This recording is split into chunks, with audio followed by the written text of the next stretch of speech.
Okay, good afternoon, everyone. Thank you very much for joining. My name is Chris Dobson, if you don't know me, Executive Partner at Aretera, and I'm delighted to moderate today's webinar.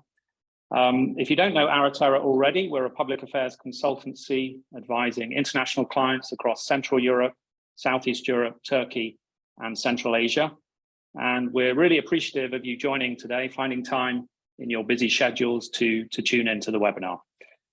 Now, our objective for today is really to offer some headline analysis on what the business community can expect this year across our regions, specifically Central and Southeast Europe, on the back, of course, of such a turbulent, challenging, and tragic 2022. To discuss and dig into these issues, I'm joined by four of my colleagues from across the region. Firstly, Dominik Istrate in Budapest, lead analyst, for Central Eastern Europe. Dominik will discuss the situation in the Visegrad countries specifically, and also, if time allows, briefly, the Baltic states and Croatia. Second, Lilyana Zagorcheva from Sofia, our regional director for Bulgaria and the Balkans. Lily will summarize the team's headline analysis for Romania and Bulgaria. Thirdly, Philip Merrell in Belgrade. Philip is our senior advisor for Serbia and the Western Balkan region, and he'll offer his insights for those countries moving forward. And finally, I'm delighted that my long-standing colleague, Oleksandr Sakharenko, in our Ukrainian team has joined us. Oleksandr will share his thoughts for 2023 and particularly how corporations are interacting with the authorities and government during wartime. Now, clearly, we're covering a large range of issues, of complex issues in a short space of time. So we'll necessarily focus, as I said, on key issues and trends only.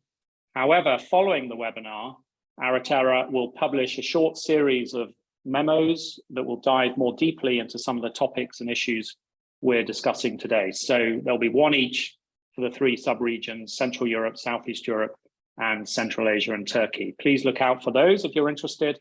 They'll be published on our web pages and LinkedIn feed. Before I hand over to our first speaker, a few minor housekeeping matters. Each speaker will have 10 to 12 minutes in turn to put across their points. Afterwards, we will, of course, open up the floor for questions. Please ask your questions in the Q&A function. It should be visible at the bottom of your screen. Of course, if we don't have time to cover all the questions asked, we'll be happy to follow up offline. If you would like to talk about a particular issue or market, please just let us know after the webinar. And finally, please note today's discussion is being recorded. If you want to share with colleagues or partners, the recording will be available via our website early next week.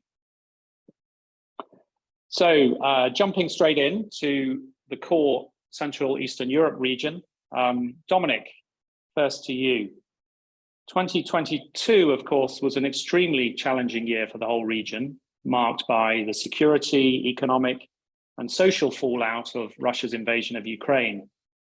Since then, we've obviously seen a series of major challenges across the region, not least the spiraling inflation, the ongoing energy crisis, and politically, we've seen quite a few countries suffering from instability. We've also had the aftermath of crucial elections last year in Latvia, Hungary, Slovenia, to name just three. And all of this, of course, has taken place against the backdrop of the ongoing dispute between Hungary and Poland, or respective disputes between Hungary and Poland and Brussels. So against this landscape, against this backdrop, what are the main opportunities, the main risks for Central Europe in 2023? Thank you, Chris. Indeed, 2022 was a very challenging year for the core Central European region, and in our expectation, 2023 is not expected to be any different. In the following, I would like to outline the top 5 political risks for the core Central European markets and how these risks would manifest for international investors, companies, and corporations. Firstly, the first group of risk I would like to talk about is the group of risk associated with or stemming from Russia's war against Ukraine, resulting from its very severe security implications. Russia's unlawful and unprovoked war against Ukraine will continue to entail the largest set of political risks for Central Europe. Analytical consensus remains that the war has no end in sight, which means that governments and businesses have to continuously and carefully calculate with all possible outcomes of this unfortunate war. For the Central European countries, particularly those on NATO's eastern flank, this will mean enhanced security threats, which means and constitute hybrid threats, cyber attacks, for instance, influencing efforts from Russia, and similar active measures that we will and these countries will likely experience going forward in 2023. Our baseline expectation is that the war will not reach westwards and will not expand into NATO's borders. However, Moldova, a neighbor of Ukraine, which has a territorial dispute with Russia over Transnistria, has to calculate with enhanced security risks going forward.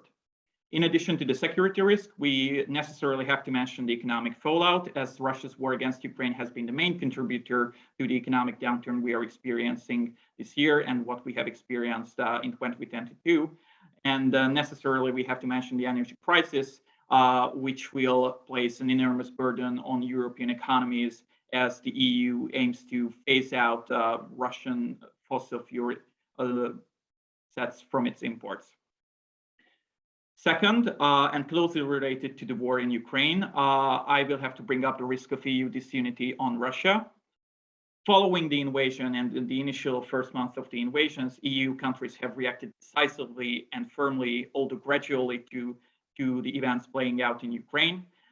In addition to the military and humanitarian support, the EU has introduced 9 sanctions packages against Russia, constituting a number of sectoral, economic, financial, and other kinds of sanctions against the aggressor. An exception to this EU consensus, which we have experienced in past month, it can be seen and will be probably seen in the case of Hungary. The government of Hungary has expressed reluctancy and criticism towards the economic sanctions over alleged economic fears for Hungary and the European continent. Hungary is also currently waging a domestic political campaign against sanctions and will repeatedly continue to express discontent over these EU decisions. However, the Hungarian government at the same time has never actually gone against the sanctions in the European Council, and our baseline expectation is that EU and the EU strategic unity against Russia will be preserved throughout 2023 and in potentially beyond. At the same time, skirmishes, of course, about the details of these sanctions between Hungary and other EU member states can, of course, occur at the EU level decision-making process. Looking beyond the war, the third risk I would like to bring up is what I would call general political instability, potentially leading to unstable governments, unstable governing coalitions, and in some cases, unwanted elections and unwanted electoral cycles. In general, the vast majority of CEE countries is governed by fragile, multi-party, ideologically diverse, and structurally diverse governing coalitions. And in such cases, domestic political conflicts, personal disputes between leading political figures, ideological divides, and all the impacts of Russia's war against Ukraine, particularly those on the social front, can impact governmental stability and lead to higher level of political instability. In the short term, a key country to watch in Central Europe in this regard is Slovakia, where 2022 ended with the collapse of the center-right government of Prime Minister Edvard Heger, and the country is now almost certain to head for early parliamentary elections, which will most likely be held in September 2023. These elections could mark the political comeback of the Slovak center-left. However, there are a number of political movements at play at the Slovak political scene, which could result in the emergence of new parties and the complete reorganization of the Slovak political scene. As for the elections in the rest of the Central European region, following a tumultuous election season in 2021 and the low number but still important elections in 2022, this year we'll see crucial elections in the Czech Republic, Estonia, and Poland. Presidential elections in the Czech Republic are already underway, with retired Army General Pat Pavel facing former Prime Minister Andrej Babiš at the polls during the second round of the presidential runoff, the presidential vote, which will happen in late January. In Estonia, the governing party, the Estonian Reform Party of Prime Minister Kaja Kallas, stands good chances of re-election, but will undoubtedly face a strong electoral challenge from the right-wing populist DECRA party. And needless to say, the upcoming parliamentary elections in Poland are probably the most anticipated, the most anticipated electoral contest in Central Europe, scheduled for autumn, presumably for October or November. These mean currently an open race with both the governing Polish radical right and the diverse Polish opposition standing good chances. The fourth group of risks I would like to mention mean risks associated with the regulatory environment and the budgetary restraints facing Central and Eastern European countries. Necessarily, and going back to Russia's invasion of Ukraine, the war has put an enormous economic burden on Central European governments, often leading to social discontent over the currently experienced cost of living crisis, not least to the currently experienced spiraling inflation or skyrocketing inflation in case of some Central European countries, also leading to austerity measures, forcing governments to implement measures in the austerity dimension. In general, when it comes to the corporate world, this could also entail, such crisis situations could also entail a greater level of uncertainty at the regulatory level, accompanied by changing legal orders, such as the case of Hungary shows, and most importantly, arising from the budgetary restraints. And this is what has characterized 2022, the looming risk of especially increasing costs of operations manifested in special tax regimes. Last year saw the introduction of a number of special taxes, particularly in the banking and energy sector or the subsectors of the energy industry in a number of Central European governments.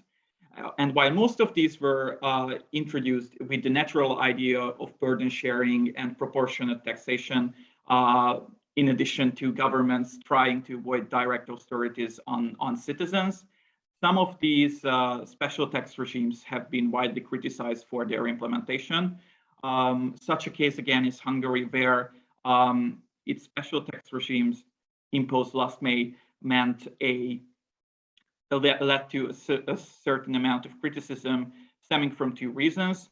One was the alleged targeting of underperforming industries, and the other was the over-targeting of industries where foreign investment was considerably higher than domestic investment. And last but not least, as for the risks looming over Central Europe, I will have to necessarily bring up the possibility of strained EU relations when it comes to Poland and Hungary. 2022 ended with what many saw as a potential reconciliation between the Polish and a potential reconciliation between Poland and Hungary, a respective reconciliation with the EU. As for Hungary, last December, during a crucial EU summit and an agreement brokered by the Czech presidency of the EU, EU member states unlocked post-pandemic recovery funding, much anticipated post-pandemic recovery funding for Hungary. And while the European Union also imposed temporary suspension of cohesion funds for Hungary, this means a huge step for potential reconciliation between Hungary and the EU, with Hungary pledging to undertake a series of reforms to unlock much needed recovery funds, which could be then turned to the green and digital transition. As for Poland, the situation is a bit different, although it could be promising in going forward. Basically, the Polish situation is different in the sense that while Poland's recovery plan was approved back last June by the European Commission, Poland's implementation of the conditional reforms was paused due to political reasons. But now the Polish government remains committed to implementing these reforms and pushed through a much needed legislative change to roll back some of the controversial judicial changes through the Polish parliament. The implementation of this draft law remains uncertain at the time of our discussion, with multiple scenarios at play. However, it is now clear that both Poland and Hungary are aiming to secure these much needed funds from the European Union. And last but not least, looking away from the risks, I would like to also bring up some opportunities. Central Europe will face a challenging year, but there are also reasons to be cheerful and optimistic. Just to mention a few examples, interest in Central Europe from foreign investors has grown significantly in 2022, with Poland, Hungary, the Czech Republic, and Slovakia, for instance, experiencing a rise in foreign direct investments. Most importantly, the case of Poland suggests a significant rise, while other countries secured crucial foreign investments as well. In another regard, 2023 will also be the year of Ukraine's much anticipated recovery and reconstruction, with all CEE countries remaining committed to support this, what is expected to be the largest reconstruction effort in modern economic history. And in other parts of the region, elsewhere in the region, another promising example and market is Croatia, which has just joined the Eurozone and the Schengen zone of the European Union, and bracing for potentially better prospects in the economic dimension. I would stop here and thank you all for your attention. These would be my initial thoughts, and I will be happy to answer any questions going forward. Thank you, Dominik. And yes, a reminder, if any of you have questions for Dominik on the region, please type them out in the Q&A and I'll come to them after the fourth speaker. Heading south to Lily to talk about Romania and Bulgaria. Lily, obviously, Romania, first of all, has faced a number of challenges, most recently the EU decision to deny both it and Bulgaria into the Schengen zone, as well as an often turbulent or seemingly turbulent domestic coalition government in Bucharest. Last year was also politically seismic, I guess, would be the word I would use for Bulgaria, with a number of elections, and seemingly the last one in October has not unlocked the political deadlock. So we're looking forward to hearing your thoughts on that. And of course, just yesterday, we saw the extraordinary news break about Bulgaria's support or clandestine support for Ukraine in the early months of the war. So we're really intrigued by how that is being reported and discussed locally. But given everything, how different do you think 2023 could be for both countries, for these two crucial markets? And specifically in Bulgaria, I guess, how is it functioning? How smoothly is it functioning on a day-to-day basis, given the political deadlock? Thank you very much, Chris. Welcome, everyone. I will try to cover all these questions in my review. I will start with Romania. And yes, 2023 is going to be a pivotal one for this country. And now we are expecting a government reshuffle at the level of the ruling coalition. Currently, the two major parties, the biggest ones in the country, are in this coalition, namely the Social Democrats, PSD, and the Liberals, the PNL.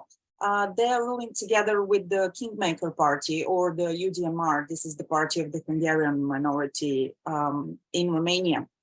When they entered the government in 2021, they all agreed that there will be changes in the portfolios, in the cabinets, and this reshuffle will take place now in May 2023. So currently what we are carefully monitoring and observing are exactly these debates. How will this reshuffling take place? What will be the consequences for the business, for the whole country? And when in this region, Bulgaria and Romania, yes, it was also turbulent during recent years, as Dominik said, for the rest of Europe, Central and Eastern Europe. I should emphasize that this coalition was actually pretty stable for Romania, and they only had minor disagreements in terms of social policy, but overall a pretty stable coalition. Now, the ministries under discussion, the ministries to be subject to change are really key ones. It's the Transportation Ministry, the Ministry of Justice, the Ministry of EU funds. And as for the UDMR portfolio, it's not being discussed that much, with the exception of the portfolio which is covering the regional development, because it is allocating a lot of funds. And that is why it is a big interest for foreign investors and, of course, from a political point of view. Now, the Social Democrats are very unlikely to take the premiership and to risk eroding their positions and to cede the key ministries. And at the same time, the Liberals are obviously pushing for the so-called non-negotiable portfolios, namely the financial ministry. We don't know yet how will that develop. We are following very closely for our clients and partners, and stay tuned for more updates going forward. But to the question, why are these political negotiations so key? Why are they so important? This year, 2023, is preceding probably the most active year in terms of elections in Romania for the past decade. In 2024, the country has to organize 4 types of elections. They're going to have parliamentary, presidential, local, and European elections. And the importance of these is huge in terms of influence going forward, funds to be distributed, everything is at stake. According to analysts, there is one very likely scenario, by the way, that the 2 current parties remain governing together, and they try to merge the 2 types of elections, namely the local and the parliamentary, into one. But we will see, and we will follow how will that develop. As for the war, Romania is the country in the European Union with the longest border with Ukraine. And since the first day, it has granted its unconditional support, both on a societal level and on a governmental level, in terms of refugees, in terms of transfer of grain, in terms of supporting Ukraine, EU accession. And the country has declared that it will continue with that support on all of these levels, regardless of what will be the next government comprised of. So we do not expect changes there. This line will continue. There is one other risk at the border of Romania, and that risk is Moldova. The country has been in a dire economic state recently, and one of the key priorities for Romania was to support it, to secure its resilience, and the country is doing anything possible to achieve that, and is entered an alliance with France and Germany with different initiatives to support Moldova. Economically, Romania is facing more or less the same challenges that Dominik mentioned. Rising inflation of 60.4%. Now, at its first monetary session this year, the National Bank increased the reference interest rate to 7%, and it's showing some effect already.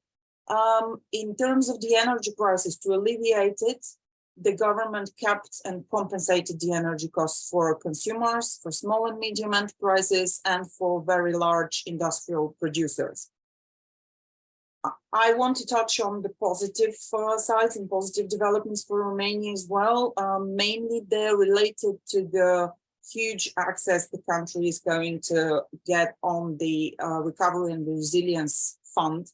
80 billion is what Romania is about to receive. And unlike Poland and Hungary, by the way, which reached an agreement with Brussels only now, Romania is already using these funds. It's progressing pretty quickly. Again, unlike Bulgaria, Bulgaria had some difficulties accessing these funds. So we expect to see quite a lot of positive development there for Romania. 3 areas towards which these funds will be directed. The first one is infrastructure, the second one, green energy, and the third one, digitalization. By the way, both Bulgaria and Romania are pretty independent in terms of energy supplies. Both countries are exporters, significant electricity exporters, and that makes them very attractive for foreign investments. And while Bulgaria, because of the instability that it was facing and the turbulent times that you, Chris, mentioned, was facing difficulties attracting foreign investment recently, Romania attracted 9.4 billion only for the 3 quarters of 2023, which is really impressive. Bulgaria will have to catch up on that. But talking about foreign investments and talking about what companies should expect, as you said, the country is really in a political deadlock. As for the news from yesterday about supporting Ukraine, it is widely covered in the country, absolutely, definitely the news of the day. I will quote former Financial Minister Arsen Vasilyev, who used Dante's words that there are particularly hot places in hell for people who choose neutrality in times of crisis. And Kirill Petkov and Arsen Vasilyev and the We Continue to Change party, they paid their price, their political price, for organizing that support for Ukraine and for orchestrating this through so many private companies and reportedly at a really large scheme. They paid that price, and some of the consequences is losing, for example, the support of the President Radev. Now, Bulgarian Parliament officially voted support for Ukraine. And, but again, the polls show that in Bulgaria, around 50% are supporting Ukraine, with the older generations being loyal to Russia. Going deeper and going further, the instability in the country is rooted in much more than this, I would say. And after these 3 consecutive snap elections that you mentioned, we are with the hung parliament. And yes, the election results signaled some quite significant comeback for GERB. This is the center-right party led by former Prime Minister Boyko Borisov. But this was not enough for them to rule on their own. And currently there are 7 parties in the highly polarized parliament. And there are very, very tough coalition talks going on at the moment. 2 attempts to form a government failed. This week, the President Radev gave the 3rd mandate to Cornelia Ninova, who is the Bulgarian Socialist Party leader.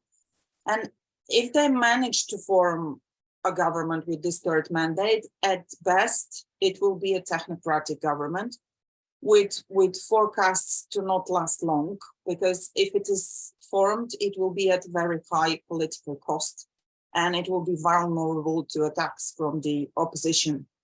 Now, if this 3rd mandate proves to be fruitless again, there will be snap elections in March 2023, but the prospects are that these election results would again be inconclusive. Unless a major event shakes the country, it is highly unlikely that different results are produced within such a short time frame. The next possible date for elections again is September 2023, when there will be also local municipal elections in Bulgaria. Economically, a key task for the next government will be to draft the new budget for 2023. And this needs to happen in a situation with obviously increasing budget costs at a very high deficit. This will justify the government to resort to the debt market. And this is due to mainly to social commitments which were made by the previous governments. In terms of messages concerning the business, now all the parties in the previous elections made a commitment that the tax policy will be preserved. It will not be changed, which is very important for the business. The reduction of the administrative burden is top on the agenda. Also, digitalization, mainly in employer relations and in other spheres of the economy. And for the rightist parties, preserving the role of the state as a regulator without much interaction and interference into the business. As for these areas, we do not expect them to change, regardless of the election results. So this is more or less the headline overview, as you said. I'll be happy to take questions and discuss in more detail. Many thanks, Lily. And thank you to those that have posted questions so far. We will come to these questions, as I mentioned, after the initial addresses from the panel. Also gives them time to prepare their answers. Dominik, there's 2 or 3 questions popped up for you, so we'll come to you after Oleksandr. But firstly to Philip. So Philip, 2022 was equally tumultuous, I guess, from a political point of view in the Western Balkans. In Serbia, there was a long anticipated election last year, but I think it took 6-7 months to form a government after the vote.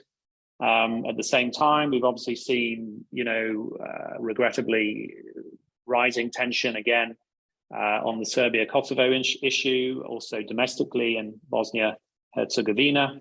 Lots of social unrest in North Macedonia and Albania, largely due to the cost of living crisis, and also similarly political instability, bit of a deadlock in Montenegro, which whilst a small market has, I know, major repercussions for the region and beyond. And in the background, of course, there's this sense of frustration, I know, about EU accession being stalled or delayed for many of those countries. So, at least from the outside looking in, quite a fragile backdrop, and that's not even mentioning the approach, or the sort of split approach, if you like, in Serbian society as a result of the war. So really looking forward to your view and your team's view on major risks and opportunities, I guess, in that part of the world. Sure, thanks, Chris. Hi everyone. I think you're very right. 2022 was a very turbulent year. And I think there's so much to cover, even what you've just mentioned there, that I think a country by country analysis probably wouldn't do justice. Instead, what I'll do is I'll try to tackle some key themes, which I believe are central to the geopolitics of the Western Balkans in 2023, but also looking beyond. Now, admittedly, this might appear to be a somewhat Serbia-centric view. I am, after all, based in Belgrade, have Serbian roots, but I can show you that this is not the reason. Rather, the view that I'm about to present positions Serbia, or more specifically the Serbian cause, in a central, if not critical, role in the domestic political discourse of 3 neighboring states. That's Bosnia-Herzegovina, Kosovo, and Montenegro. That's it. That's what's dominating their tabloid headlines. That's item number 1 on the agenda in their respective national assemblies. That's the key fault line, the main geopolitical risk impacting the region. And likewise, in its relation to the war in Ukraine, this cause remains isolated, really, in its support for Russia, and sees Moscow in many ways as its protector.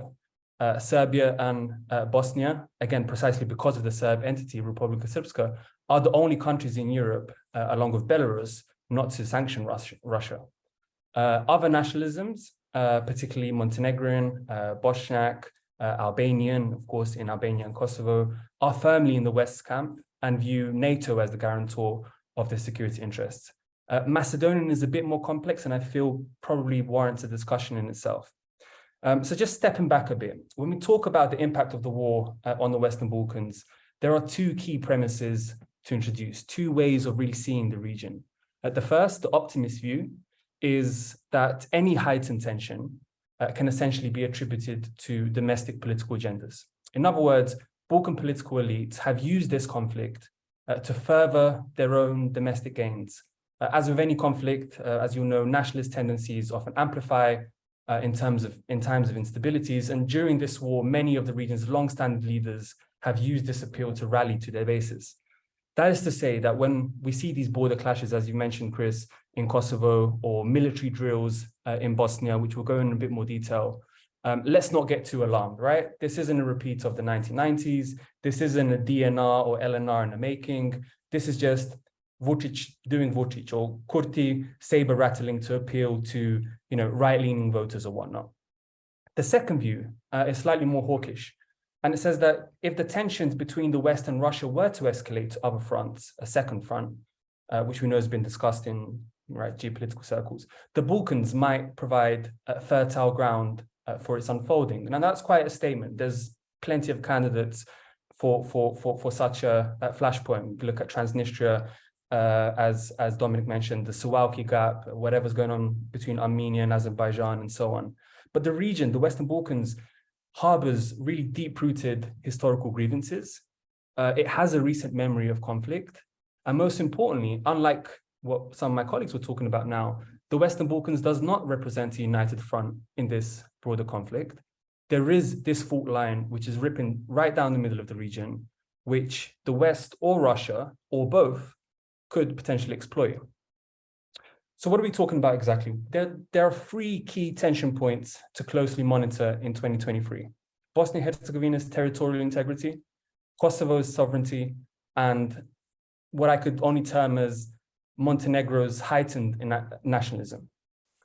Now, that's not to say, of course, that we won't see mass protests break out in Albania that could somehow unseat the socialists and its longtime leader, Prime Minister Edi Rama, or that North Macedonia's pro-Western government won't lose its delicate majority. My point is that in any of these eventualities, these would be relatively isolated local issues with little potential to spill over into a full-blown regional crisis.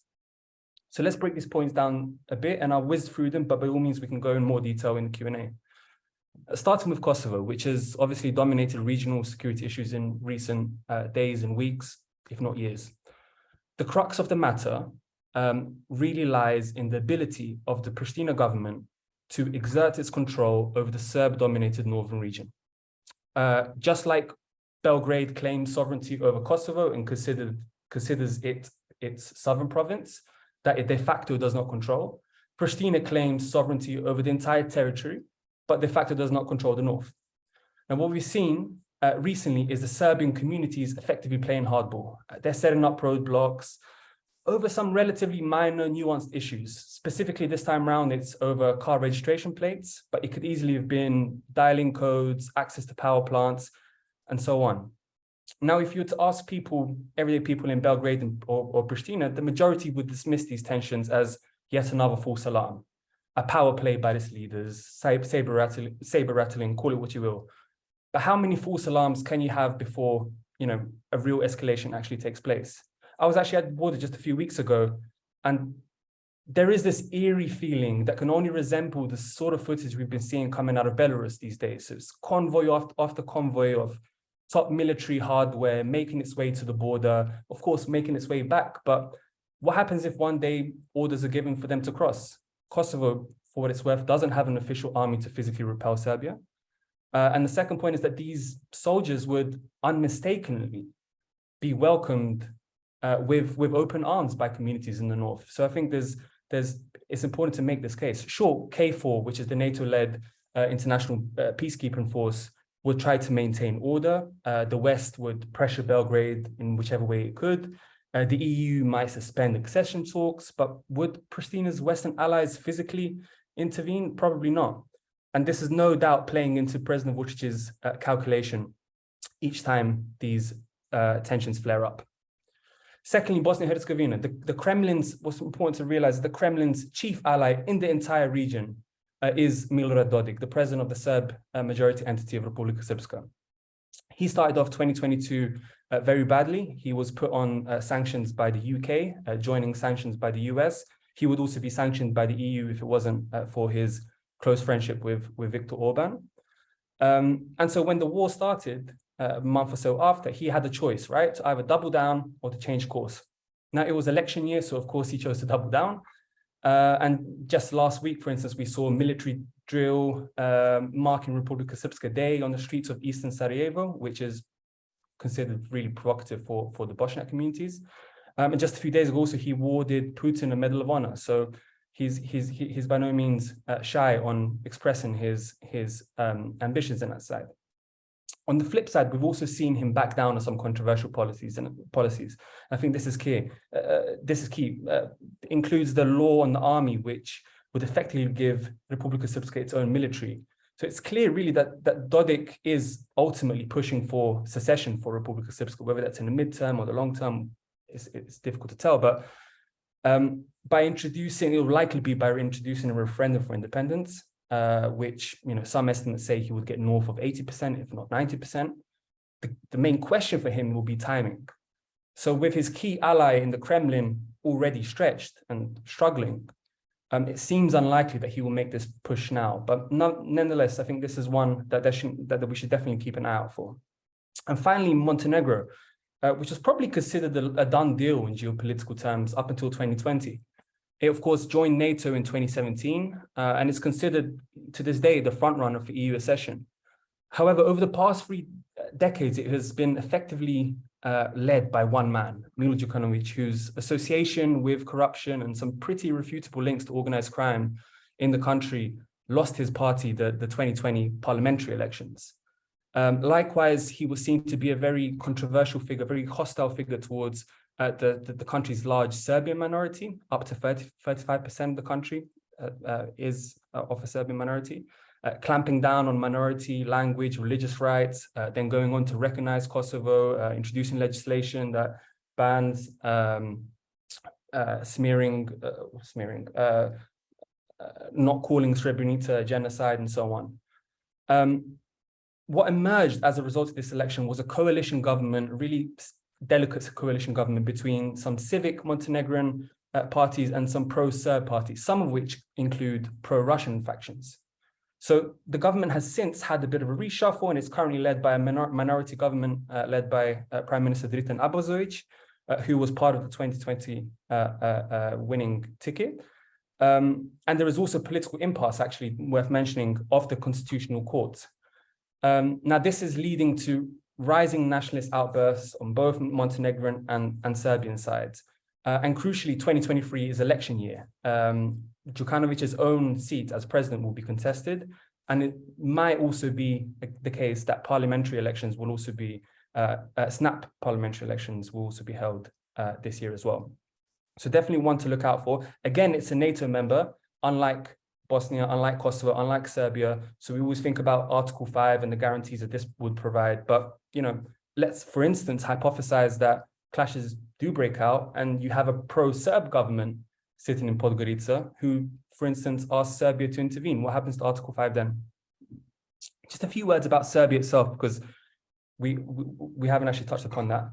At the heart of these issues, of course, is the Serbian nationalist cause, but not always advocated by Belgrade. I think the best way to describe Vucic's position in this whole thing is as a balancing act. Since the beginning of the war, in fact, even before, I think there's a kind of common enigma in Serbia. You know, what side is he really on? Is he a Westerner that, you know, pretends to be pro-Russian, pretends to be, you know, pro-Chinese and so on to appease the electorate? Or is he actually pro-Russian, but is, you know, advocating pro-Western policies to appease the Western partners? He's contending, he's balancing, he's contending with a electorate which recently polls found was 84% against sanctioning Russia, but he's also balancing with the commitment to EU partners, right? And 2022 was an election year. The war dominated the campaign. It was all over the, you know, the billboards from both opposition and government camps. And effectively what we got, I mean, the SNS did retain its seat in power, but it's now in a coalition government. Well, sorry, it's in a coalition government, and it has a split in parliament, which it has to contend now with several pro-Russian voices. A lot of these figures are, you know, they're mavericks, they're very loud, and they will call out each of his policies, which are seen to go against Russia very, very passionately. So that's something that he has to contend with. What we saw after the election was really a waiting game, waiting for the government, as you've alluded to as well. In the end, what we got was basically some high-profile advocates of both the Russian and the Western camp omitted from the government. And so the key question really to look out for concerning Serbia going ahead in 2023 is whether it will introduce sanctions on Russia and what sanctions exactly will be introduced. And just touching upon some positives, potential opportunities, I think what's important in geopolitical terms is, the more that the Western Balkans becomes a contested region, the more likely the EU is to accelerate the region's accession process and to bring it into its closer into its sphere of influence. So we've seen Kosovo just recently apply for membership. We've seen Montenegro has been making progress in its accession process.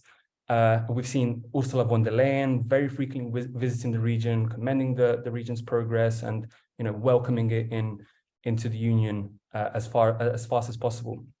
For Serbia particularly, I think one potential economic opportunity to consider is that since the start of the war, there's been 140,000, according to some estimates, Russians that have flocked to the country. These are overwhelmingly highly educated, overwhelmingly working in the tech sector. So in the mid to long term, it'll be interesting to see the impact that this has on the economy. And I guess one positive for Montenegro is that in the midst of this polarization of two nationalisms, we've seen some centrist civic parties emerge with great success. They've managed to find some common ground with the Serbian minority rather than really antagonizing them, but also pledging to maintain the country's EU and NATO course. So I'll stop there, but by all means, happy to answer any questions on any of these issues. Thank you, Philip. I know it was a tough ask to summarize the region in 10, 12 minutes. Finally, to Oleksandr. Oleksandr, delighted you could join us today. Obviously, Ukraine has gone through an unspeakable amount of personal, national, economic tragedies in the last 11 months or so. And very sadly, it seems there's no end in sight to the war. But I know today you want to focus on sharing some insight into the team, not just the team's expectations for the rest of the war, but also from a corporate view, how companies, how corporate citizens are behaving and interacting with the authorities during this unspeakable situation. So over to you, looking forward to your insight. Thank you, Chris. Usually Ukraine has a very bright political life, which is radically different from other countries of the former Soviet Union. And this makes it closer to the countries of the Central Europe, an integral part of which Ukraine has in fact become. However, at the moment, the political struggle and classical political life in Ukraine have been mainly put on hold, as the political class has to show a relative unity in the face of the Russian aggression. So I'm unfortunately forced to tell you not about the twists and turns of the Ukrainian domestic political life, but about the war, the outcome of which will have a decisive influence on the economy and business climate in the country. First of all, I'd like to pay your attention to the reasons of the conflict that will allow you to assess its further development. The aggression is the peak of Russia's efforts to return Ukraine to its orbit of influence, and in a broader context, to restore the Soviet Union, both in terms of territories under its control and the status of the world superpower. The attempts to present the war as a personal initiative of President Putin and his closest militaristic entourage are misleading, as the war is supported by the majority of the Russian population. This support is based on the imperialistic, revanchist, and anti-Western sentiments present with most of the Russian society. Ukraine, which is regarded by most of the Russians as an integral part of Russia, both in territorial and ethnic terms, is in their eyes a traitor, which has fallen under the influence of pro-Western and ultra-nationalistic ideas. So it should be liberated and reintegrated with Russia. This assumption shows a complete lack of understanding of the processes in Ukraine by the Russian elites and the society. The war itself also became a result of their own assessment of the readiness of the Ukrainians to protect their land and of the Ukrainian military capabilities. Also, there was a view that West is weak and not united, and it will not be ready to support Ukraine strongly and for a long period of time. This misperception has resulted in the start of the war, which was ill-planned and may theoretically lead to the military loss of Russia. There are several factors which influence the course and the outcome of the war. The first one is the readiness of the Russian leadership, as well as the most of the population, to die trying to reach the aim of the war, a complete destruction of the Ukrainian state and the nation, despite all the victims and losses the Russians may bear. Second is the Russian self-perception as a never-losing nation, which means that many Russians are against the war, but they cannot accept the military loss.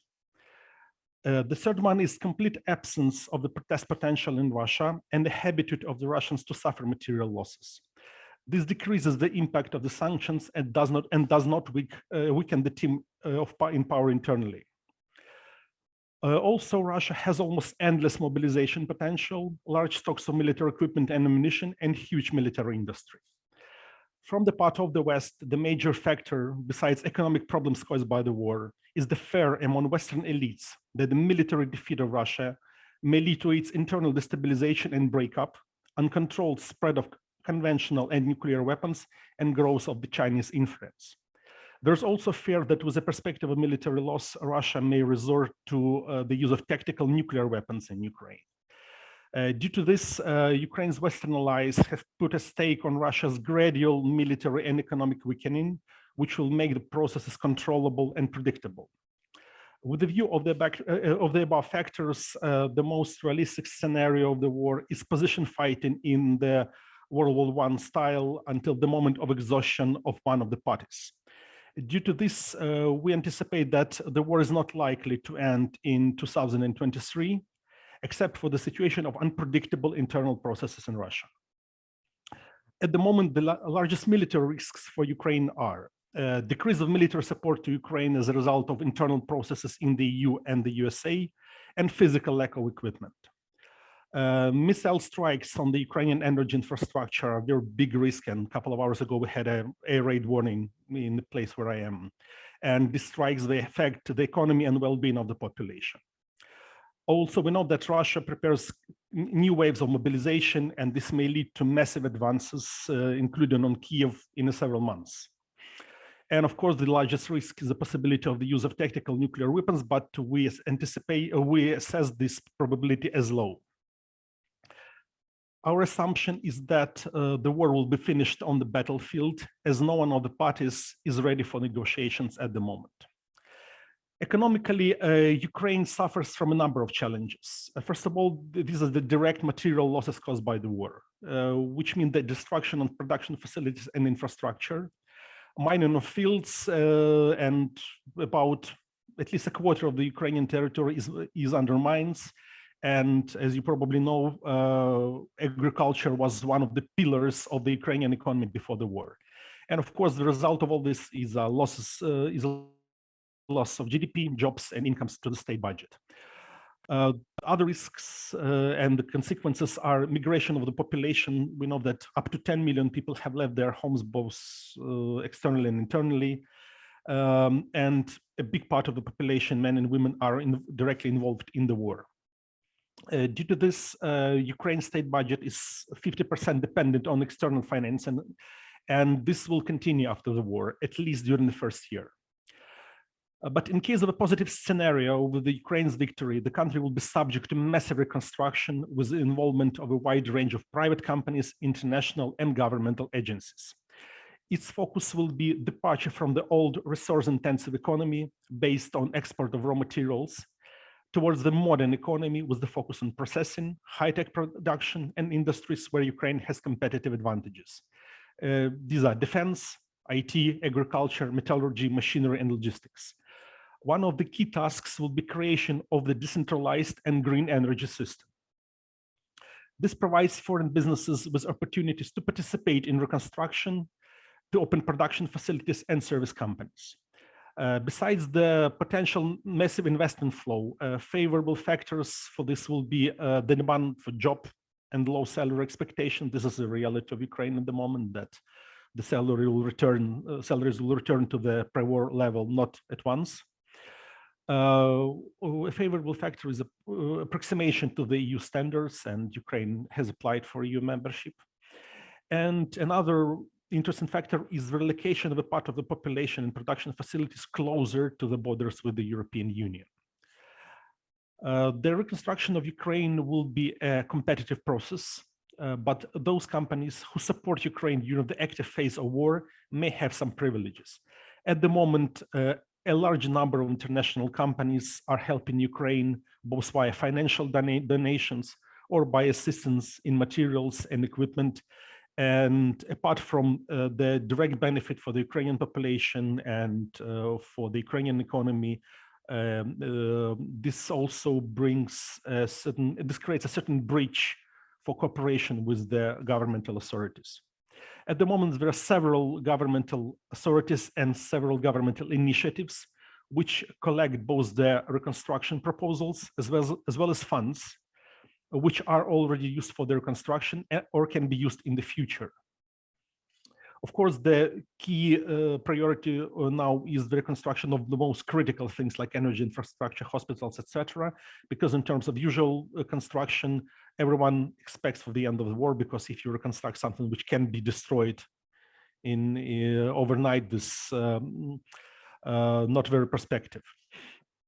At the same time, foreign companies may participate in reconstruction as a part of programs managed by international organizations of foreign governments. The factors of risks for the process of post-war reconstruction are the cost of the reconstruction. According to assessments, Ukraine will need at least $1,000 billion, a large part of which will never pay off. One of the factors for this is a considerable depopulation. Many refugees may not return to the country. We have the direct losses of the war, and the birth rate is also very low. And this is a very important factor. The problem of corruption has not been eliminated, and there is a risk that many contracts can be distributed between, as we call it in Ukraine, pocket companies. An important factor, as I mentioned earlier, is the start of the EU accession negotiations, which Ukraine tries to complete as quickly as possible. This already forces the country to adopt the legislation aimed at harmonization of domestic standards with those of the EU. And this provides chances for foreign businesses to advocate the legislation which can stimulate competition, remove excessive barriers, or corrupt practices. As the practice of last month shows, the integration legislation is being adopted fairly quickly and sometimes easier than before. This shows that despite the priority of the parliament and the government are the war-related issues, the questions of the business climate, taxation, and other everyday problems are also being solved. This gives foreign businesses a possibility to advocate legislative changes in various sectors, which should facilitate business development. After the war, there is likely to be massive demand of businesses for concessions in terms of taxes, licensing, permits, etc. However, as this can undermine the budget needs, the discussion can be tough, but there are very high chances that the need to relaunch the economy will prevail. One of the priorities of the current team in power is forcing the foreign businesses to leave Russia, and a lot of dedicated officials are working in this direction, and there is very negative perception in the Ukrainian society against the companies which still operate and do not plan to leave. And briefly, a couple of words about the Ukrainian politics. At the moment, the ruling People's Servants Party and the closest entourage of President Zelensky dominate in the Ukrainian political life. The need of consolidation of the political class, absence of elections, and prohibition of protests during the martial laws strengthen this domination even more. And this is a big concern for our partners. Using the high popularity of President Zelensky personally and many of his team members, The ruling team attempts to monopolize power to a certain extent, especially disregards the control of courts, the control of media. It continues pressure on the opposition and takes steps to prevent creation of the party of generals, who are extremely popular at the moment. There is no sign that they want to become a political power, and there is no, and Ukrainian society does not want military to come to power, but the current ruling team has some fears in this regard. As for the political prospects, we estimate that after the war, the People's Servant Party and President Zelensky will remain in power for the next election cycle. So this is it. I'll be ready to answer your questions. Thank you very much. Thank you, Oleksandr, and very sobering but insightful summary. Thank you, and I'm sure I speak for everyone when saying that we are all obviously praying for peace and an end to the war as soon as possible. So thank you to our panelists. I do want to go back to the questions now, and I'll read these out in the order in which they were posted. Dominik, because you were first, I think most of them are oriented towards Central Europe and your address, but I know you've been following the situation in Bratislava very closely. Can you give us a quick update? And the question is, what do you think is going to happen in Slovakia following the early election? Thank you.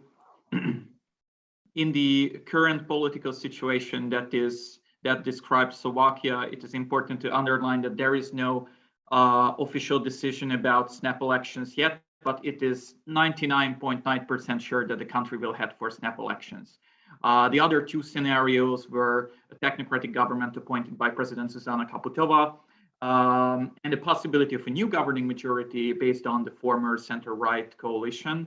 But the latter has essentially faded, leading to potential of snap elections in September. Now, what happens after these elections is uncertain for two reasons. One is that there is a structural change in the Slovak political landscape. Slovakia has always been characterized by a multi-party political scene with a vast number of parties in the country's parliament and a vast number of countries, especially on the Slovak center-right. The government of Prime Minister Edvard Heger, which just fell in December, was also multi-party center-right government. And getting back to the uncertainty around the aftermath of the prospective snap elections, it is important to underline that with the center-right losing power, the Slovak center-left is expected to return after years of being in opposition.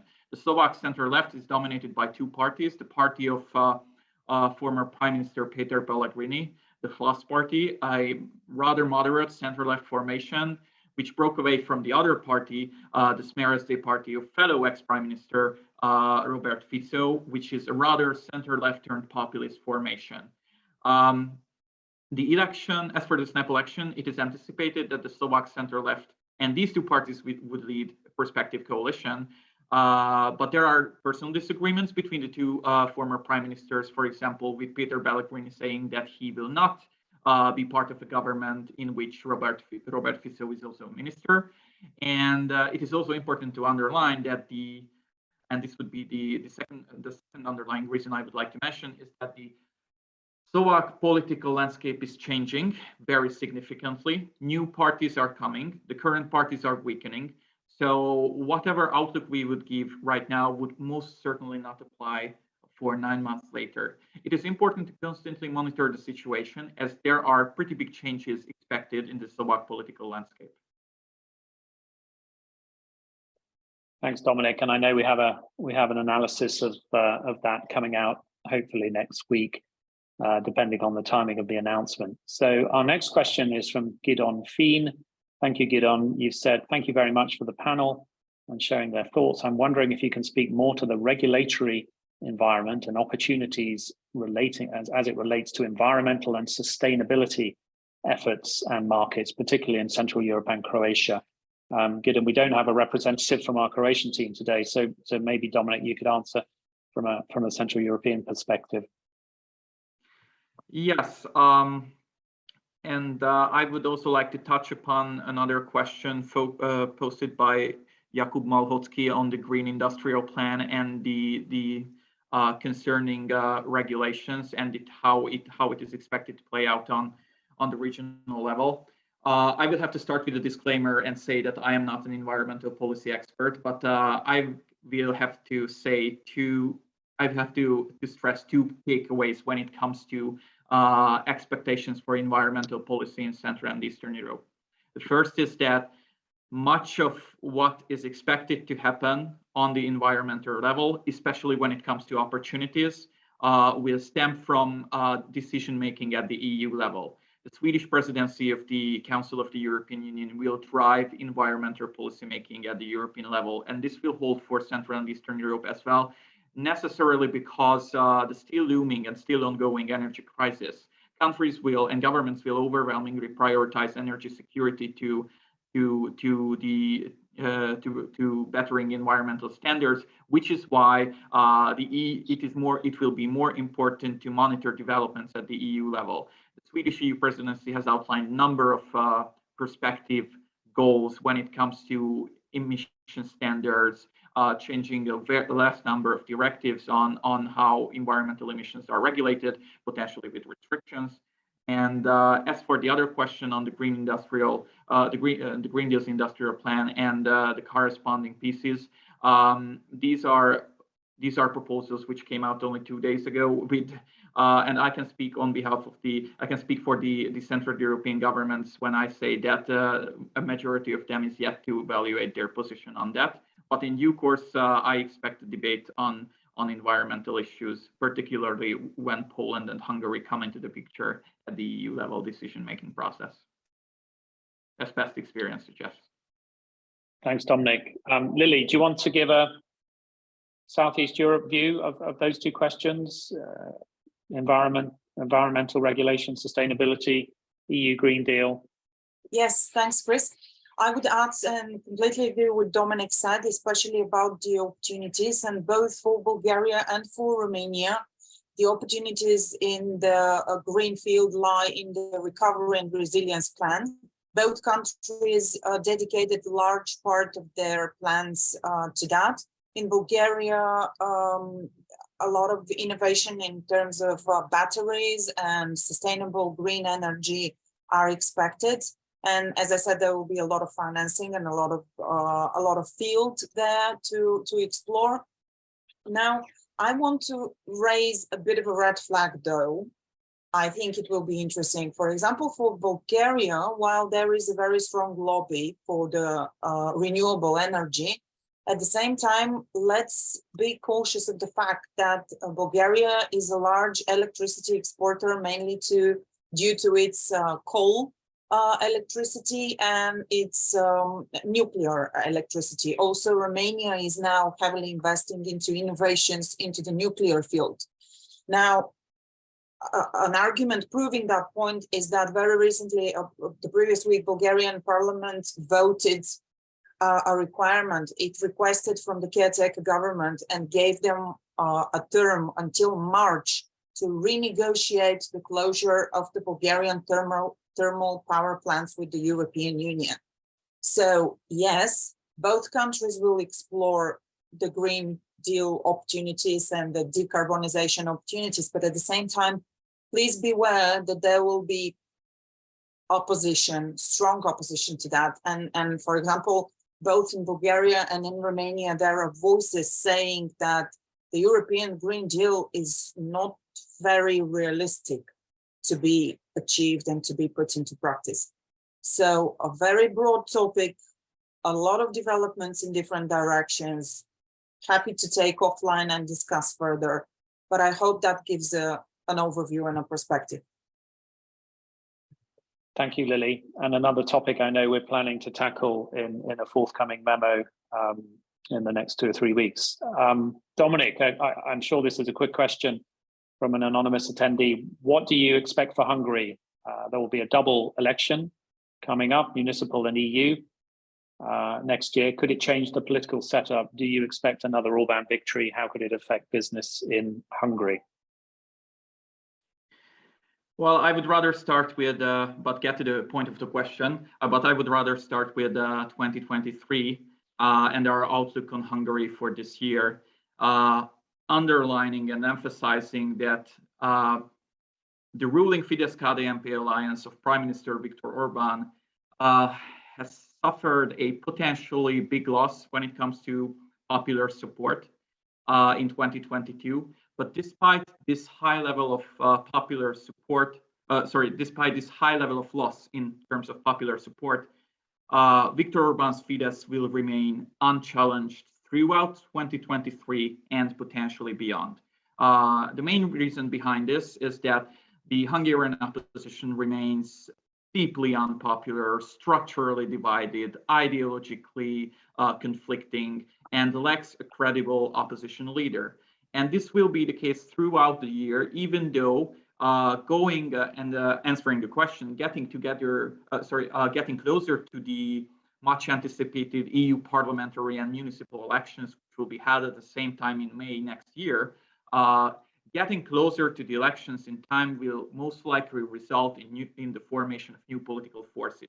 We are already seeing new parties emerging, but these are led by quote old unquote political figures which have already challenged Orbán in the past, which is why it is rather unlikely that there will be a change in terms of popular support for Fidesz in the short term, even though the party and the Fidesz government will face a very strong challenge maintaining popular support, exactly because of the cost of living crisis experienced by the vast majority of Hungarians. So in a nutshell, 2023 will rather be the year of political apathy in Hungary than any challenge for anything that would challenge the rule of the Orbán government. And this is what businesses should also calculate with. What could come in the future based on the example of the past years are government restructuring efforts. Hungary's government was restructured to a significant extent during the last quarter of 2022. We can also see that the Hungarian government is a set of ministries with overlapping responsibilities and not always clear responsibility areas. So some level of government reorganizing and restructuring can be expected, but when it comes to the political elite and the ruling alliance, I wouldn't expect much change this year. Thank you, Dominik. The next question, Lilyana, to you from another Lilyana Geru. Hi, Lilyana. She says, thank you very much for your insights. I was wondering, what do you think about the historic relations between these states, namely Bulgaria, Romania, and Moldova, even a glance at Hungary? And how do you think these sometimes tense interactions could impact the current situation we are facing? Will the EU manage to keep them together? What is your opinion? We could do a webinar, living in the region, I know we could do a webinar solely on this question, Lilyana, but yeah, do you want to have a crack, Lily? Yes, what I would like to share is our observation that more and more recently we see action and policies based not entirely and not focused on the historical developments, but based on the challenges of the current situation and forward-looking, future-looking. And I will refer to your example, Chris, about Bulgaria and its organization of support for Ukraine in the early months. This was something unexpected. This was something which was not easily seen and foreseen on the surface, something that took place regardless of so many historical situations and political obstructions, etc. So what we are observing is processes and changing happening, yes, based on the European structure and the European opportunities, based on the current challenging, and as I said, absolutely forward and future looking. So this is what I anticipate to see more, if that gives a summary of the situation. Okay, thank you very much. Oleksandr, a couple of questions for you. Firstly, from Steve Earle, about the eventual reconstruction of in Ukraine post-war. What types of infrastructure do you expect to be priorities? Which I think you answered in your address, to be honest. But there's a follow-up question: which countries may be best positioned to support that? Which countries and which companies, I guess. So, any thoughts on that? And then there is a follow-up question from Darren Blanchard. Many foreign companies and brands working in Ukraine are still operating normally in Russia and have no intention to leave. Do you envisage Ukraine putting any mechanisms in place, such as sanctioning or charging higher license registration rates for these companies to continue to work in Ukraine? So maybe first, who's best placed for the eventual hoped for reconstruction, and secondly, the Russian exit issue? Thanks for the questions. Of course, the war which takes place in Ukraine is total, so it's absolutely against all rules of war. So it means that the target become not, and sometimes not mainly the military objects, but the civil objects. So we have everything which can be possible targeted or hit or destroyed, I mean, in the frontline areas. So the focus will be to restore the things which are key for the population simply to survive and to live. This is the energy infrastructure. These are hospitals. These are some residential areas which are needed to accommodate the population. Of course, the emphasis will be on transportation infrastructure, as Ukraine is an export-oriented country. It needs stable routes for transportation, so roads, railways, maybe airports to some extent, but and ports, of course.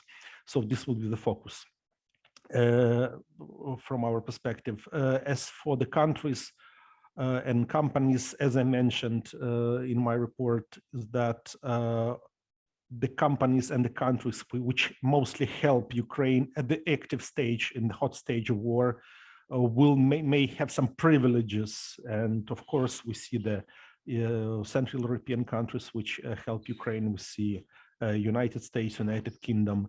So, and in the population sees who is supporting, and this will also be a factor behind some privileges to these companies and to these countries.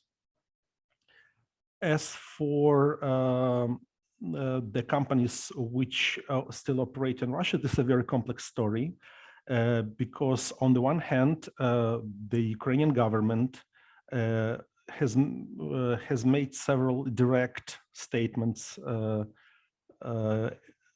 forcing and asking the companies to leave. This was made more actively in spring. Now this the frequency of such statements is lower, but at the moment the Ukrainian authorities regard the businesses which still operate in Russia and which did not announce their plans to leave as the direct supporters of the war. And this, I'm not sure that this will lead to any direct sanctions against the mother companies, because the Ukrainian authorities, they maintain the database of companies which did not leave. There is an agency which develops proposals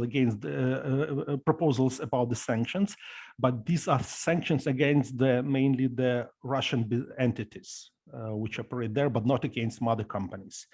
There are initiatives, private initiatives and petitions. For example, the last one was to mark products of companies which still operate in Russia with special labels and sell them separately in shopping malls. This petition may receive the support of the required 25,000 people, and this will be considered by the president, but I'm not sure that this will lead to anything substantial. From my point of view, the biggest risk is that the companies which did not leave or did not announce their plans to leave they will not be regarded as #1 partners for the Ukrainian state to cooperate in the reconstruction. So from our experience, we know that there are some companies which have operations, and the Ukrainian authorities just simply refuse to cooperate with them. So they're like in an unofficial blacklist. And this may extend to the period after the war. But there is a second pillar. We have a network of very well prepared and very well educated activists. These are mutually coordinated networks of activists who follow the companies and their exit deals, and who follow the companies who still operate. They exert pressure on them. They have possibilities to exert pressure not only in Ukraine, but throughout the world. They have communication channels to explain to the wide audiences who are these companies, why they do not leave, or they can analyze the exit deals in forensic detail to see whether these deals contain the provisions which will allow the companies to return quickly, or this is the not realistic exit, but like a fake exit. So they can analyze the deals, they have insiders, and the possibility to bring this information to wide audiences in a very understandable form. So we have two sources of it: the government and the activists who have wide networks and good communication channels. Thank you. Thank you, Oleksandr. Dominik, you wanted to come in quickly. I'm just keen to get to the final 2 or 3 questions. So a couple of words from you. Yes, just a few points on Oleksandr's reply on the reconstruction from a Central and Eastern European perspective, and how countries could be part of this truly historic reconstruction effort. Just to underline a few things. First, Central European countries are actively preparing to be part of this reconstruction effort. The Czech Republic and Slovakia, for example, recently announced their respective government commissioners for the reconstruction of Ukraine. The Polish authorities, as for Poland, the Polish authorities recently announced that in a survey that an estimated 400 Polish companies are waiting to be part of this reconstruction effort and stand ready to commit supporting Ukraine in an economic and investment perspective. And overall, other countries such as Hungary, despite its historically low relations with Ukraine, also suggested that it would be part of this effort. As to what countries could be the best positioned to be part of this effort, it is important to underline that Poland and the Baltic states are the countries that have provided the biggest aid to Ukraine, military, financial, humanitarian, etc., in terms of a GDP-based ratio comparison. So from the regional perspective, I would expect that the Visegrad countries and the Baltic states will be among the best positioned to be part of this effort. Thank you, Dominik. Philip, very briefly, question for you. How do you see President Vučić juggling Serbia's interests between China, Russia, and the EU in 2023, specifically in terms of attracting new investment sources and new investment and energy sources? Thanks, Chris. Thanks, Gavrilo. It's a good question. In fact, it's the $1 million question, isn't it? As I've been saying, it is a sort of perpetual enigma of where he's going to go next and what move he's going to make in relation to in that balance between Russia and the EU. Just since the start of this war, if I could tell you the amount of times that we've heard from relatively well-placed sources that this is it, in a month or two sanctions are coming, and you see some moves being made within the government that really kind of suggest that this is happening, and then the way it goes on. I think the biggest indicator, as I alluded to in the presentation, was waiting to see the makeup of the government, and even after that, I don't think anyone was any wiser as to what that actually meant, because there were emissions from both sides. And then I think the next indicator we were looking for was, okay, so what's going to happen to these figures that had been emitted? Mostly I'm talking about Oleksandr Volin, who is this probably the biggest Kremlin asset in the Serbian government. And it looked like he had been demoted. It looked like he'd been sidelined, and all of a sudden he's pushed to be head of the national intelligence services. And then what does that say about the future communication between the intelligence services and Western intelligence services and Serbian intelligence services if you have a Kremlin asset running the Serbian one? So this is a really complex issue, of course. I think specifically relating to investment and energy, I think when we talk about investments, I don't think Russia is a significant player overall, specifically at this stage. And I'm not talking about Russian entities and populations that have migrated to Serbia. I think the Serbian government has been very welcoming to them. But, investments at the scale of Gazprom or Russian railways, as we've seen in the past, I don't think that's likely and possible, frankly, in 2023. In between China and the EU, I think the simplest answer is that Vučić is open to business, and I think he will look for as much investment as possible from both of these sides. So I guess in a nutshell, how he will juggle. I think you've said it there in the question. And in terms of energy sources, this is a big issue. Of course, Serbia's oil energy company, state energy company, is 51% owned by Gazprom. Now, there's been a big question because there are no pipelines running through Serbia, so this is all coming from the coast in Croatia, and there are big questions as to how then this will continue going into 2023. What we've seen from the EU is a $1 billion package for now, supporting Western Balkan countries in this energy transition. How successful, or whether $1 billion is enough, and what further packages come remain to be seen. But yes, certainly very precarious times, and I think juggling really is the key word to define what we could expect from Vučić going ahead.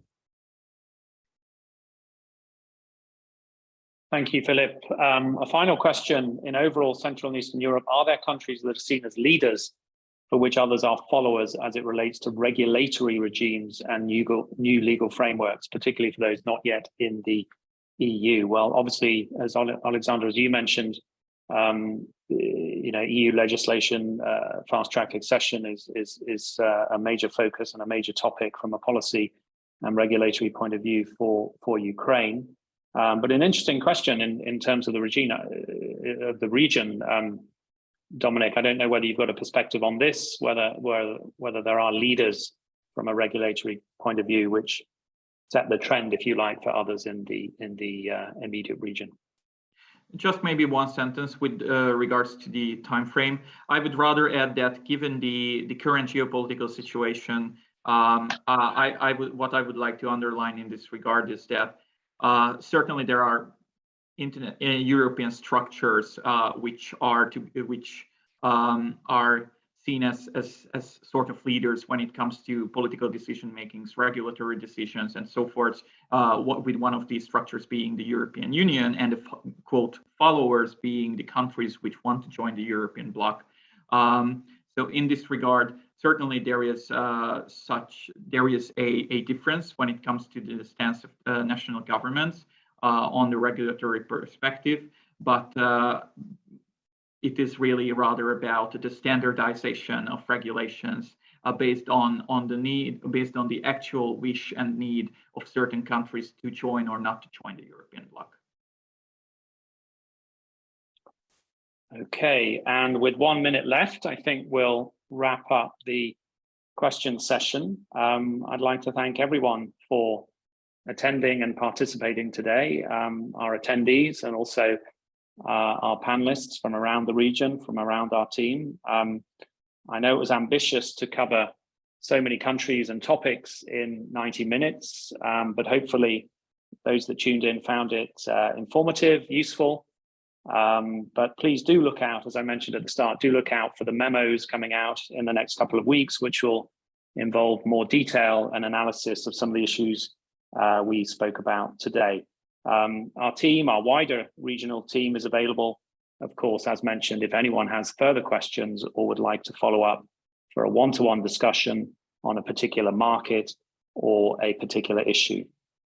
So thank you once again, and wishing everyone a very productive, successful, and of course, peaceful 2023. Take care.